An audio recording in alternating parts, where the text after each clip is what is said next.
আগামী 16 তারিখ সোমবার আপনাদেরই পাশে বাহানা কোতলপুর বালিপুর পারে ফুরফুরা আহলে সুন্নাত ওয়াল জামাতের ডাকে কেন্দ্রের ফ্যাসিস্ট বিজেপি সরকারের সংবিধান বিরোধী ওয়াকফ 2025 কালা কানুন বাতিল করার প্রতিবাদে আহলে সুন্নাত ওয়াল জামাত ডাক দিয়েছে। আপনাদের যাওয়া দরকার আছে না নাই? একটু আওয়াজ দিয়ে বলুন, আছে না নাই? আসুন, সবাইকে খুলে আম দাওয়াত দিচ্ছি। আপনারাও এলাকায় এলাকায় প্রচার করুন, সবাই আসুন। বৈকাল 3:30 থেকে প্রোগ্রাম শুরু হবে, 4টার সময় আমি হাজির হব। আপনারা সবাই আসুন, এসে প্রোগ্রামে শরীক হন। 4টে থেকে 5টা 1 ঘন্টার তো ব্যাপার, কিন্তু যত মাথা বাড়বে মনে রাখবেন আপনার আন্দোলন তত দিল্লিতে ঝাঁপিয়ে পড়বে।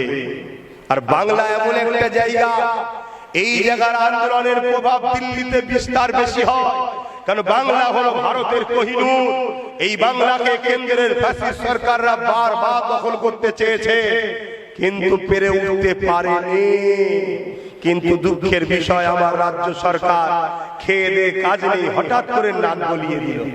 বাংলায় আন্দোলন করা যাবে না। আরে আন্দোলনটা হচ্ছে কেন্দ্র সরকারের বিরুদ্ধে, আপনি নাক গলালেন কেন? নাক গলিয়ে নিজের নাক নিজে কেটে নিয়েছে। এখনো সময় আছে, রাজ্য সরকারের উচিত হবে মানুষের কাছে বাইরে দিয়ে ক্ষমা চেয়ে নেওয়া, যে আমি বলতে চেয়েছিলাম এই বাংলায় যেন বিশৃঙ্খলা না হয়। আন্দোলন করছেন করুন, আইন বিরোধী কাজ যেন না হয়। তাহলে আমরাও বলবো যে আমরা আইনের পক্ষে। আইন বিরোধী কাজ তো তারাই করে যারা সমাজে গুলোগুলি লাগিয়ে রাজনীতির রুটি সাজতে চায়। আমরা তো মসজিদ বাঁচাতে নেমেছি, আমরা তো কবরস্থান, খানকা, ঈদগাহ, ধর্মীয় প্রপার্টির জন্য আন্দোলন করতে নেমেছি। আমাদের তো আওয়াজ থাকবে, কেন্দ্র সরকারের কালা কানুন মানছি না, ফ্যাসিস্ট বাপ সরকার নিপাত যাক। সেখানে তো আপনার ম্যাটার ছিল না, আপনি নাক গলিয়ে দিলেন কেন? শুনছেন তো নাকি? তো যাক, এখন সময়ের দিকে খেয়াল করে আর বলছি না।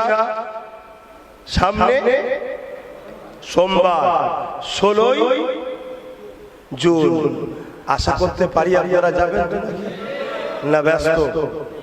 একটুখানি সাক্ষী দেন না দেখি কাদের কাদের ইরাদা আছে যাবার।